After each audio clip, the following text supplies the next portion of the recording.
একটা ছোট দ্বীপ দেশ, প্রাকৃতিক সম্পদ নেই বললেই চলে, কিন্তু আজ সেই দেশই বিশ্বের সবচেয়ে ধনী দেশগুলোর একটি। হ্যাঁ, বলছি সিঙ্গাপুরের কথা। কিন্তু কিভাবে সম্ভব হলো এই অসাধারণ পরিবর্তন? চলুন জেনে নেই আজকের এই ভিডিওতে।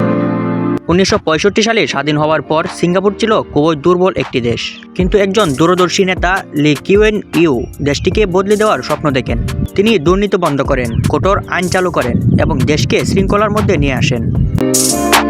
সিঙ্গাপুরের সবচেয়ে বড় শক্তি তার অবস্থান। বিশ্ব বাণিজ্যের গুরুত্বপূর্ণ রুটে থাকায় এখানকার বন্দর আজ বিশ্বের সবচেয়ে ব্যস্ত বন্দরের একটি। প্রতিদিন হাজার হাজার জাহাজ এখানে আসে যায়, আর সেখান থেকেই আসে বিশাল আয়। এখানে ব্যবসা করা খুবই সহজ, কম ট্যাক্স, নিরাপদ পরিবেশ আর আধুনিক সুবিধার কারণে বিশ্বের বড় বড় কোম্পানিগুলোর তাদের অফিস খুলেছে সিঙ্গাপুরে। শুধু তাই নয়, শিক্ষা ও প্রযুক্তিতেও সিঙ্গাপুর অনেক এগিয়ে। এখানকার মানুষ দক্ষ, শিক্ষিত, আর সেই কারণেই তৈরি হয়েছে উচ্চ আয়ের চাকরি। পর্যটনও সিঙ্গাপুরের বড় একটি শক্তি। মেরিনা বাই সেন্ট আর সেন্টোস আইল্যান্ড এর মতো জায়গাগুলো প্রতি বছর লাখ লাখ পর্যটককে আকর্ষণ করে। সবকিছু মিলিয়ে শক্তিশালী নেতৃত্ব, সঠিক পরিকল্পনা, কঠোর আইন আর শিক্ষা ও ব্যবসার উন্নয়ন, এই সবগুলোই সিঙ্গাপুরকে আজকের অবস্থানে নিয়ে এসেছে। তাই বলা যায়, ছোট দেশ হলেও বড় চিন্তা থাকলে অসম্ভবও কিছু নয়।